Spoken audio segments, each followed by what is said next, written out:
교실에 계신 선생님께 이미 전에 들으셨겠지만 1학년 국어 교과서 중 문학 파트의 공정한 시험 출제를 위해서 같은 내용을 수업하기 위해 영상을 통해 주요 내용을 전달하고 학습지를 통해서 교실에 계신 선생님과 정리를 하면서 효율적으로 수업을 진행하고자 합니다. 그래서 이 영상을 제작하게 되었습니다. 자, 우리 1학년 수업은 이렇게 진행이 됩니다.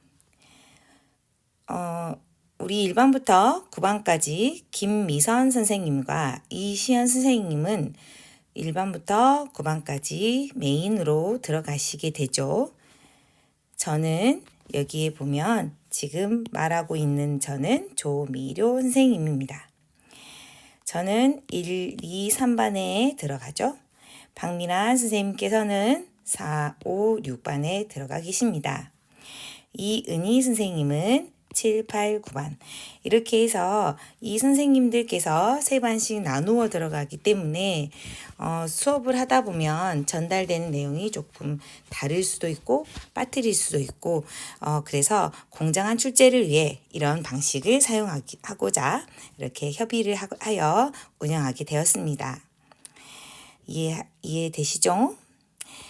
자, 매 시간 영상은 약 25에서 30분 정도로 진행이 되며 나머지는 형성평가나 내용 정리 등의 학습지 활동으로 복습을 하게 됩니다.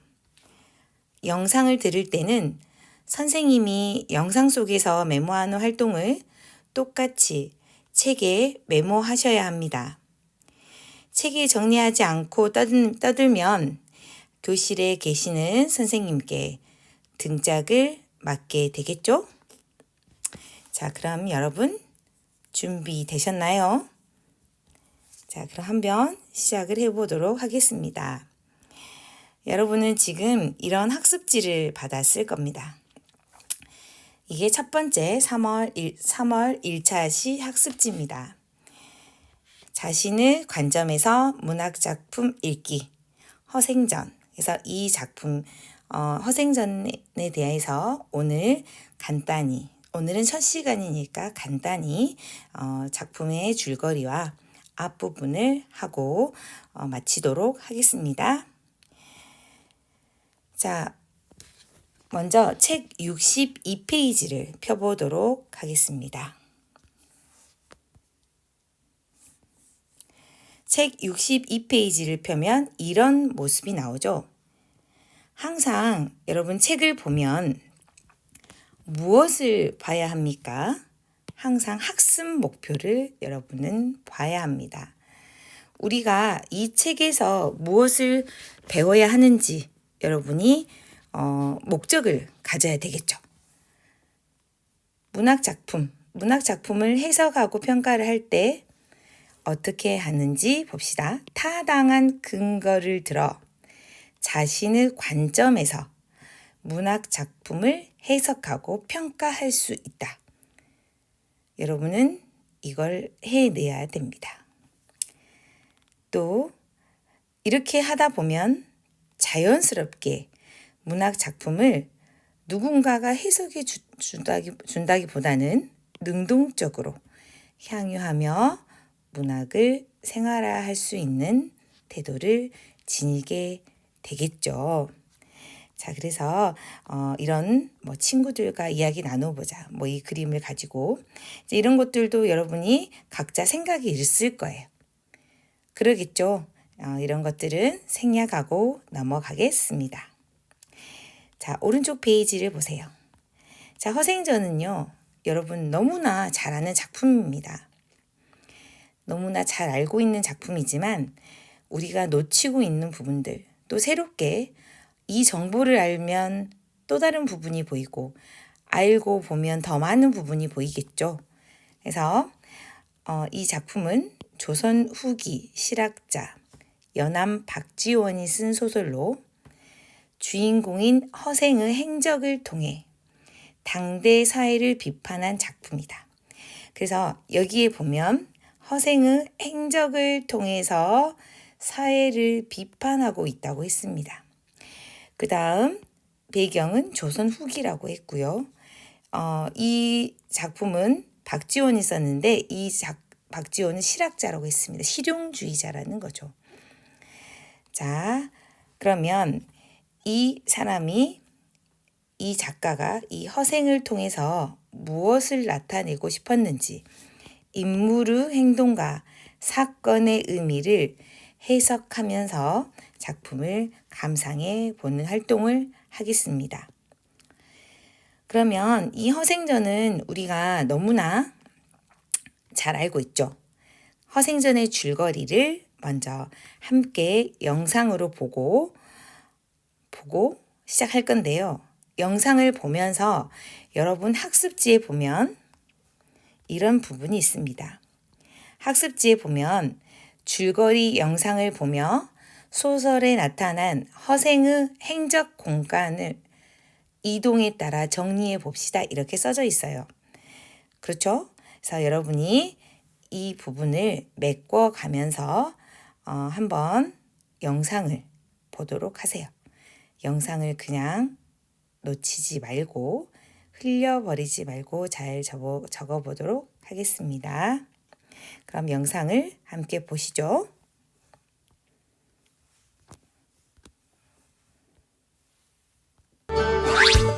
허생전.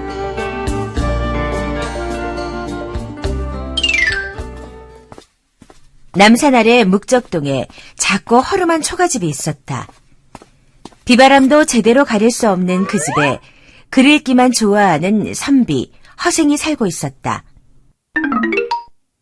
아내의 삭바느질로 겨우 입에 풀칠을 하고 지내던 중 그의 아내가 더 이상 배고픔을 참지 못하고 허생에게 물었다.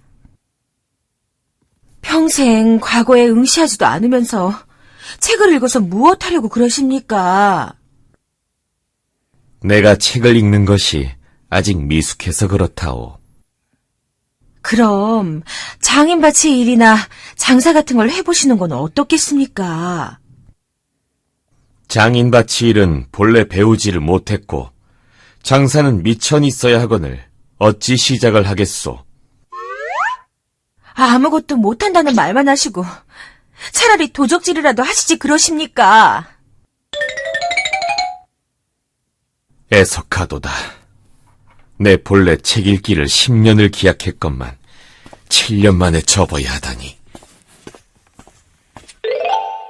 허생은 집을 나서 한양에서 가장 부자라고 소문난 변씨를 찾아갔다. 내가 집이 가난하여 조그마한 것을 시험해 보려는 것이 있으니 그대에게 돈 만금을 빌릴까 하오. 그러시오. 변씨 부자는 허생의 이름도 묻지 않고 만금을 내주었다. 허생은 변씨에게 빌린 돈으로 과일과 말총을 모두 시세의 곱절 가격으로 사들였다. 그 바람에 과일과 말총을 구할 수 없게 된 장사치들이 도리어 10배의 가격을 주고 되사가는 일이 벌어졌다. 겨우 만금으로 한 나라를 휘청하게 만들었으니 나라의 경제 규모를 짐작할 만하구나. 허생은 그 돈을 가지고 굶주림에 허덕이고 있던 변산반도의 도적대들과 함께 빈 섬으로 들어갔다. 섬으로 들어간 허생과 도적들은 집을 짓고 울타리를 만들고 온갖 곡식을 심었다. 곡식이 심는 대로 크고 무성하게 자라 3년 먹을 식량을 비축해두고 나머지는 일본의 한 섬에 팔아 은 100만 양을 얻게 되었다. 그러자 허생은 섬을 떠나기로 했다. 이제야 나의 자그마한 시험을 마치게 되었다. 허생은 섬을 나오면서 그를 아는 사람들을 모두 배에 실어서 함께 나왔다. 이 섬의 화근을 없애려 함이네. 무트로 나온 허생이 변씨를 찾아가 10만 양을 건네니 변씨는 깜짝 놀라며 다 받을 수 없다고 사양하였다. 아니, 이걸 어찌 다 받는단 말이오? 더 받을 수 없소. 나를 장사꾼으로 취급하려는 게요. 허생이 버럭 화를 내며 휙 가버렸다. 결국 변씨 부자는 허생의 양식과 옷가지가 떨어질 만한 때를 헤아렸다가 자신이 직접 찾아가서 가져다 주며 서로 교우하는 사이가 되었다.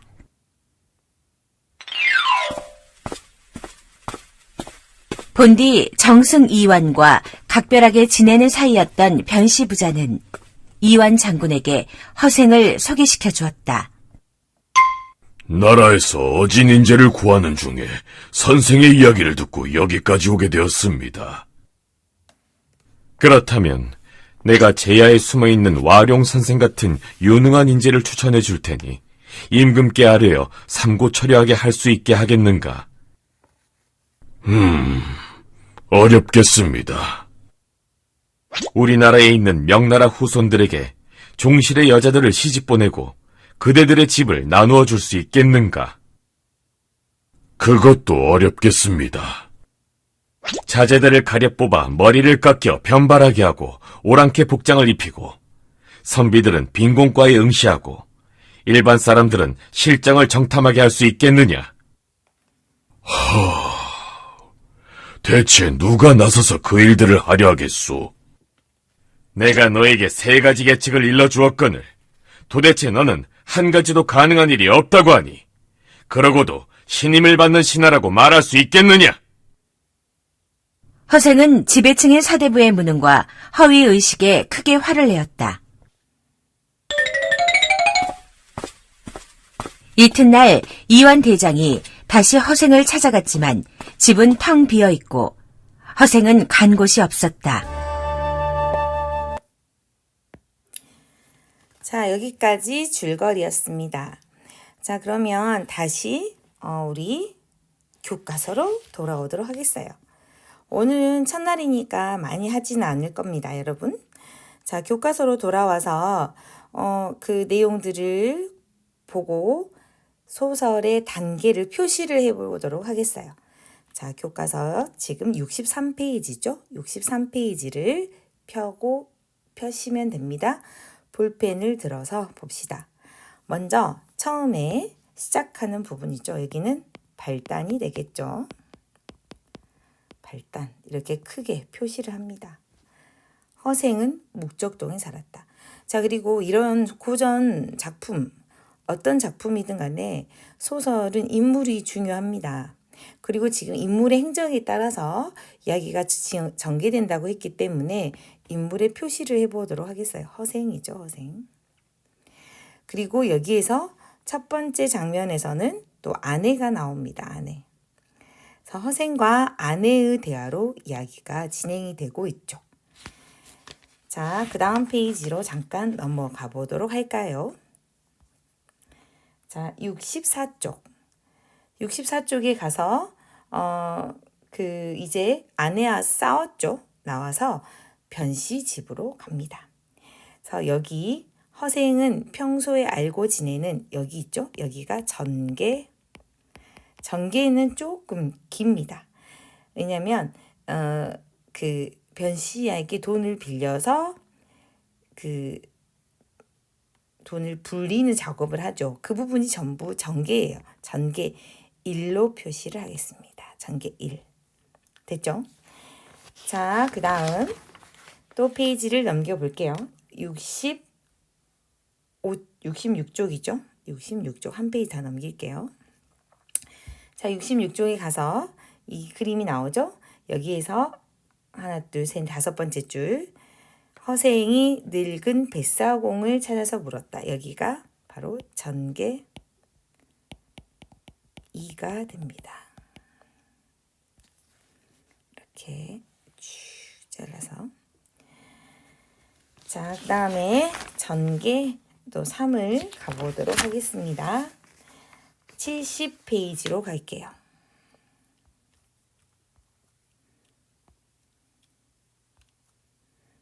페이지에서 위에서 무트로 나온 여기죠. 쭉 해서 여기가 전개 3이 됩니다.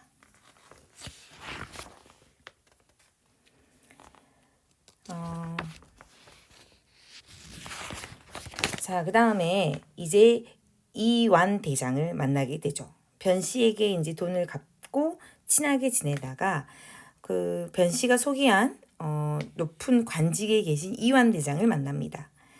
그 이완 대장을 만나는 부분이 73페이지에 있죠. 그 부분이 이제 위기가 됩니다. 자, 여기죠. 73페이지. 변 씨는 본 씨 정승 이완과 여기입니다.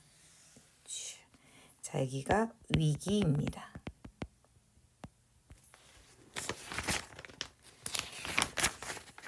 자, 절정으로 가볼까요? 절정은 아주 맨 마지막 줄입니다. 자, 맨 마지막 페이지에 가면 위에서 세 번째 줄 76쪽이죠. 76페이지에 허생이 대갈일성하며 여기가 바로 절정이 됩니다. 자, 그 다음 마지막 결말은 한 줄이네요. 사라졌어요. 가는 곳이 없었다. 그래서 이 작품의 가장 큰 특징이 나와버렸어요, 벌써.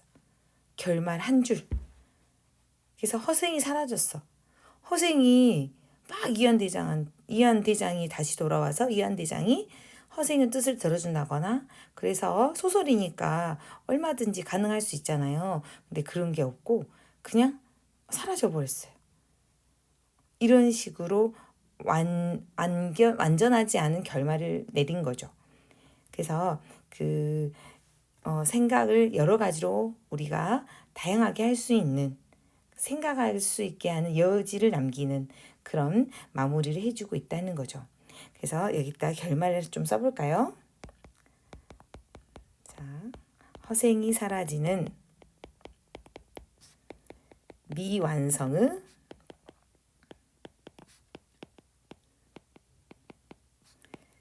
결말로 마무리됨. 그래서 이 작품은 이 마지막 결말이 가장 또 특징입니다. 자, 이렇게 해서 우리가 이제 이런 크게 한번 봤어요. 내용을. 자, 그러면 다시 또 앞으로 가서 처음부터 차분히 봐보도록 하겠습니다. 자, 그러면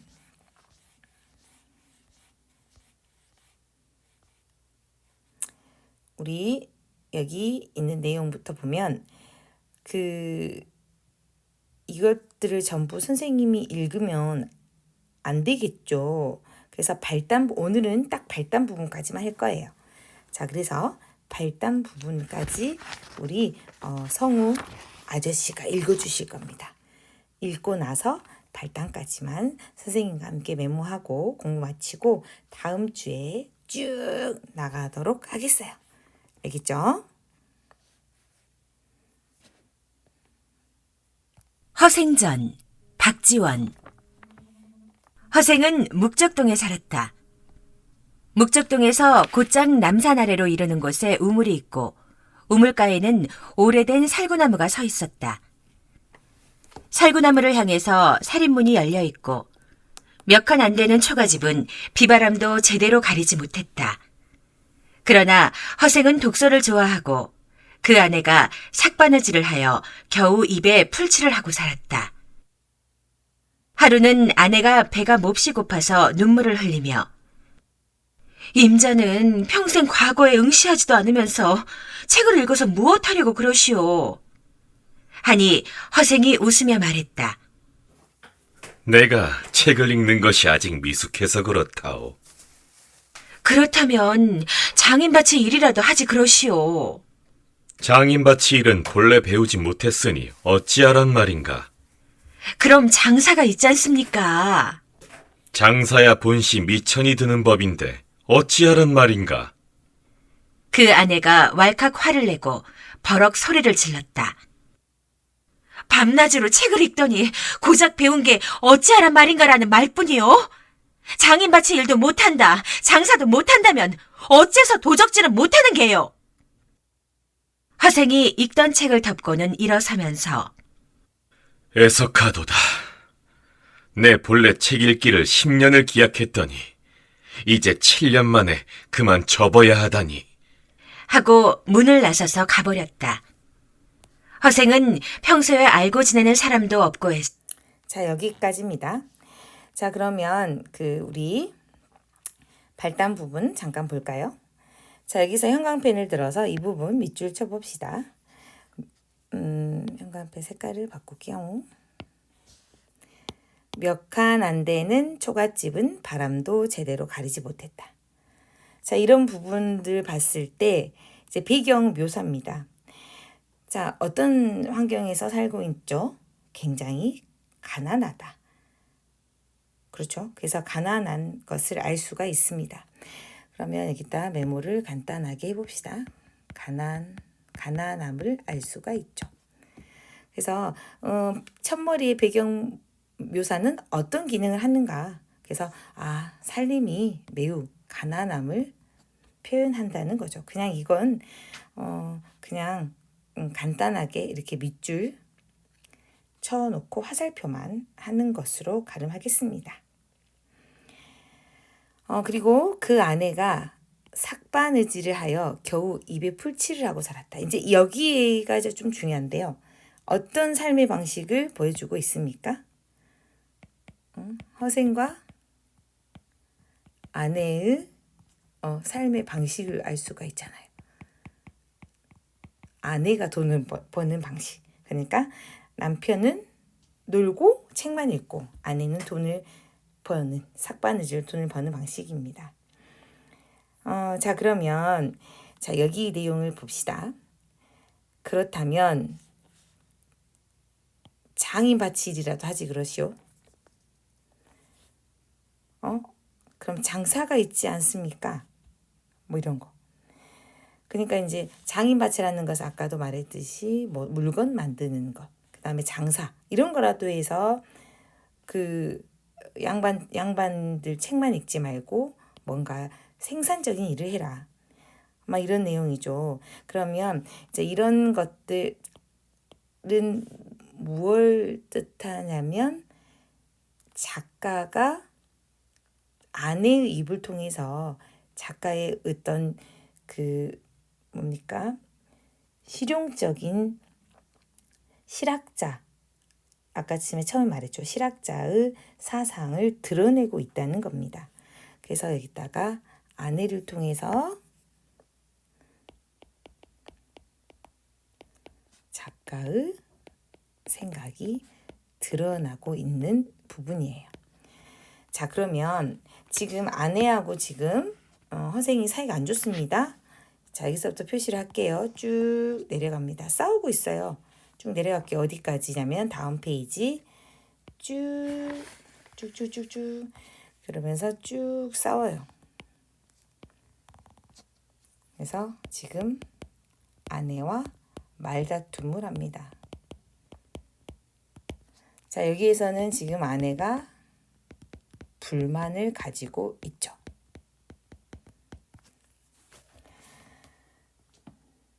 자, 그러면서 아까 작가의 생각 한 번 더 나오죠. 밤낮으로 책을 읽더니 고작 배운 게 어찌하란 말인가 말뿐이요. 장인 바칠도 못한다. 장사도 못하다면 도적도 못하는 게요. 이렇게 하면서 무능함, 사대부의 무능함을 비판하고 있습니다.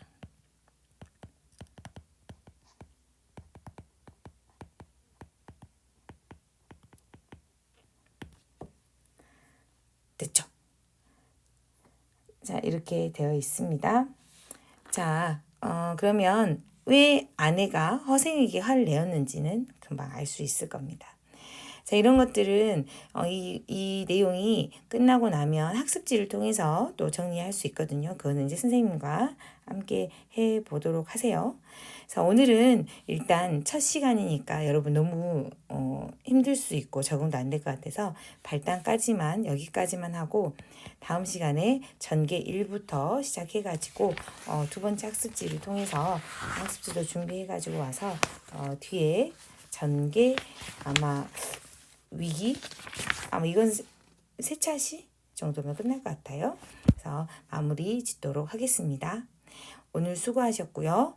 다음 시간에도 형광펜, 그 다음에 쫄대 파일, 학습지가 많이 나가거든요. 그래서 쫄대 파일, 그다음에 국어 교과서는 필수입니다. 다음 시간에 만나도록 하겠습니다.